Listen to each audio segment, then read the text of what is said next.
Ndugu msikilizaji, karibu sana kusikiliza mwendelezo wa simulizi yetu pendwa inayokwenda kwa jina la Mama Mkwe Wangu Mchawi. Mwandishi wa simulizi hii ni Sabrina Rashidi na mimi msimuliaji wako ni Samsoni Nifasi. Tunaendelea tulipoishia sehemu ya 3. Zubeda alishtuka sana baada ya kusoma yale maandishi. Alitumbukiza ile karatasi kwenye tundu la choo, kwa kuwa choo alichokuwa akitumia kilikuwa ni cha shimo. Hakukuwa na ugumu wa Zubeda kutupa karatasi hile ili isionekane na wengine. Alitoka pale akiwa mwenye hofu, japo hakuelewa na hakuamini kile alichokisema wifi yake kwenye ile karatasi. Basi aliendelea na shughuli zake za kawaida. Usiku wa siku hile Zubeda alipata ndoto nyingine ya 3. Ilikuwa kati ya usiku wa saa 7 kuelekea saa 8. Aliona kundi la watu wengi, karibu nusu ya kijiji. Walikuwa chini ya ule mwembe mkubwa kule sokoni. Wale watu walikuwa wamevaa mavazi yasiyoeleweka, ndugu msikilizaji. Walikuwa wameuzunguka moto mkubwa kwa mtindo wa duara fulani hivi. Alionekana mtu mmoja alikuwa amesimama kwa mbele yao wote wakimtizama yeye. Alionekana kama yeye ndio kiongozi kwenye lile kundi la watu.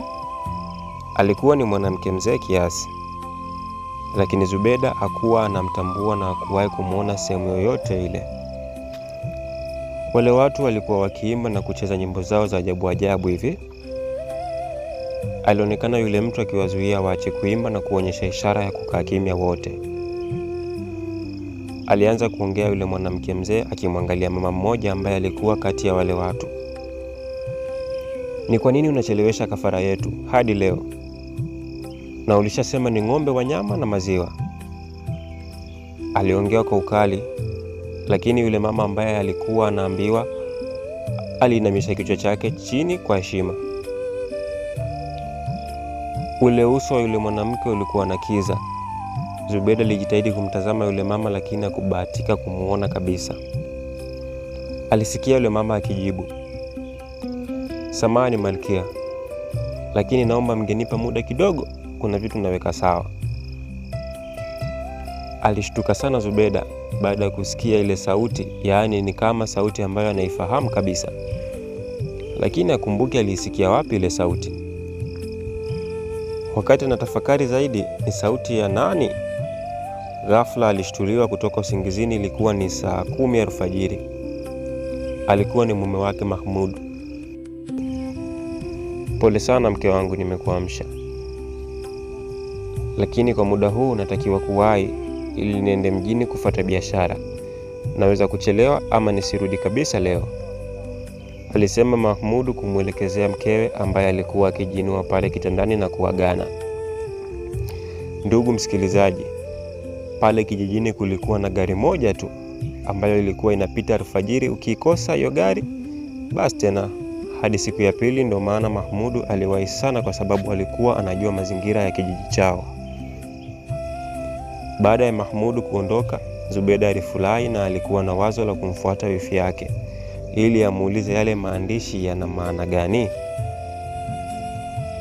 Pia amuulize ni nini kinaendelea na kuhusu ndoto zake, japo Zubeda aliona kuondoka kwa mume wake kungempa mwanya wa yeye kuongea na wifi yake, lakini ilikuwa tofauti.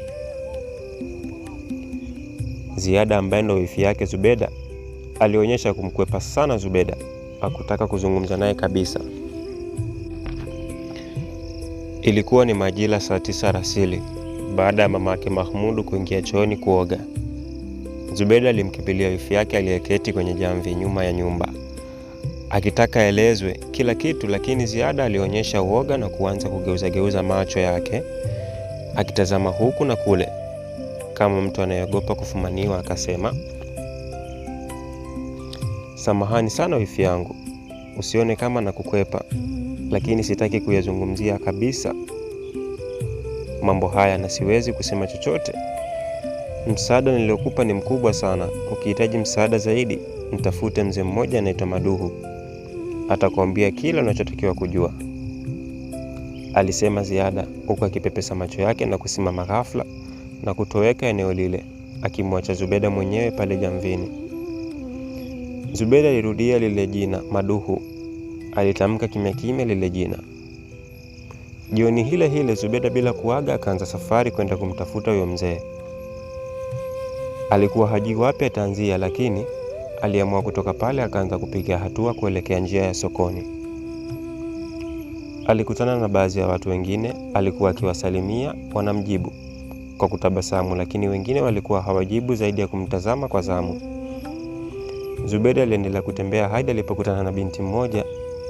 Alimsimamisha na kumsalimia. "Habari dada." Alisalimia hivyo Zubeda. "Salama tu dadangu," alijibu yule binti, jibu lililomfanya Zubeda tabasamu na kuuliza, "Samahani dada, mimi ni mgeni hapa kijijini. Naulizia kwa mzee Maduhu, sijui unapafahamu?" aliuliza Zubeda huku ameupamba uso wake kwa tabasamu. "Oh, Babu Maduhu, hata sio mbali na hapa. Fuata hii njia moja kwa moja. Utakutana na uwanja mkubwa wa mpira upande wa kulia. Utaona kijumba kidogo cha udongo kimeezekwa kwa makuti," alijibu yule binti. Zubeda alishukuru sana na kutaka kuendelea na safari yake, lakini yule binti alimsimamisha. "Samahani lakini dada, umesema wewe ni mgeni hapa kijijini? Lakini janiambia mwenyeji wako ni nani hapa kijijini ili nikutembelee siku nyingine," aliongea yule binti, kauli iliyomfanya Zubeda acheke kidogo. "Oh jamani, nilisahau kabisa. Mimi naishi kwa mama Mahmudu. Mimi ni mke wake Mahmudu," alijibu Zubeda. Alisikika akiguna yule binti na kuanza kuondoka eneo lile bila kuhaga wala kusema chochote, jambo lililomshangaza Zubeda. Zubeda aliamua kuendelea na safari yake. Alitembea kwa umbali kiasi. Alianza kuona uwanja mkubwa wa mpira. Alipeleka macho yake upande wa kulia, aliona kijumba kidogo cha udongo. Alianza kupiga hatua zake kuelekea kule. Kulikuwa na ukimya wa kutisha. Alianza kuita, "Babu! Hodi babu!" Kuliendelea kuwa kimya. Wakati huo Zubeda alikata tamaa na kutaka kuondoka eneo lile.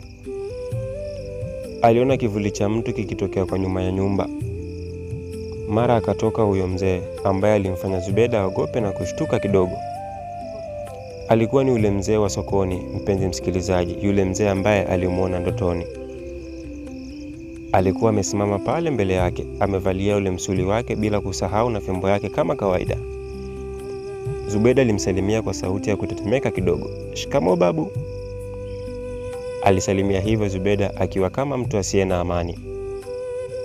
"Marahaba mjukuu wangu. Karibu sana Zubeda." Zubeda alishtuka. "Unalijua jina langu?" aliuliza Zubeda kwa hamaki. "Sio jina lako tu, najua pia ujio wako kwangu." Zubeda alikuwa anaogopa na kutetemeka sana. Ndugu msikilizaji, mzee Maduhu aliendelea kuongea. "Haya, unataka kujua nini kutoka kwangu?" yule babu alimuuliza Zubeda.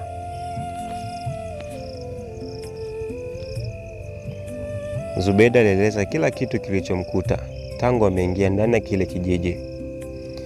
Yule mzee alianza kucheka. Alicheka sana ndugu msikilizaji, kicheko kilichomfanya Zubeda amshangae tu yule mzee. "Tatizo lenu mabinti mnakurupuka sana. Mwanaume akishataja ndoa, mioyo yenu inalipuka na kiherehere. Cha kuolewa kinawafanya mshindwe kuchunguzana na kujua historia ya familia ya mtu kabla hujaingia kwenye maisha yake," aliongea yule mzee Maduhu kama anamsema Zubeda hivi na kumtazama Zubeda kama mtu anayepima umakini hivi. Zubeda naye alikuwa umakini kumsikiliza mzee huyo. "Mama mkwe wako sio mtu mzuri. Hata nikisema nianze kumwelezea hapa, siwezi maliza. Huu muda wa jioni sio mzuri. Wachawi wana antena zao wanasikiliza maongezi ya watu wengi sana," aliongea mzee huyo na kuweka kituo kidogo. Akaendelea kusema, "Kwa leo naomba tuishie hapa, lakini nitakupa kitu ili uende ukajionee mwenyewe nini kinaendelea ndani ya nyumba yenu. Ukishaona unaweza kurudi hapa. Basi nitakuelekeza kwa undani zaidi." Zubeda alitikisa kichwa kukubali, kisha mzee Madu aliendelea kusema, hiki ninachokupatia, unatakiwa uvae ujasiri mkubwa, kwa sababu unaweza kuona mambo ya kuogopesha sana. Utakiwi kupiga kelele wala kusema kwa mtu yoyote kwa ambacho utakiona, alisema mzee yule na kutoa kitu chenye mfano wa unga mweusi. Akamkabidhi Zubeda. Zubeda kwa mikono inayotetemeka alipokea ile dawa, alihifadhi kwa kufunga fundo kwa kanga yake aliyovaa. Mzee Madu alimpa maelekezo namna ya kutumia ile dawa. Alisema, kuanzia saa 4 usiku ikielekea saa 5 watu watakuwa wamelala. Jitahidi uwe macho muda huo. Utachukua hiyo dawa kiasi kidogo, utaweka kwenye maji, kisha utaosha uso wako mara 3. Unaweza kuona kila kitu na hakuna ambaye atakuona wewe, labda upige kelele ndio atajua kama kuna uwepo wa mtu. Jitahidi kuwa jasiri mjukuu wangu, alisema mzee huyo. Zubeda alikuwa na uoga mno ndugu msikilizaji, yaani alikuwa anatetemeka hata kabla hajajua kuna nini mule ndani. Aliruhusiwa kuondoka pale. Ndugu msikilizaji, huu ndo mwisho wa sehemu ya 4 na ya 5. Je, unadhani Zubeda ataweza kweli kufanya kama alivyoambiwa? Na je, unadhani kuna siri gani zimefichwa mule ndani? Yote hayo tutayapata kwenye sehemu inayofuata, sehemu ya 6.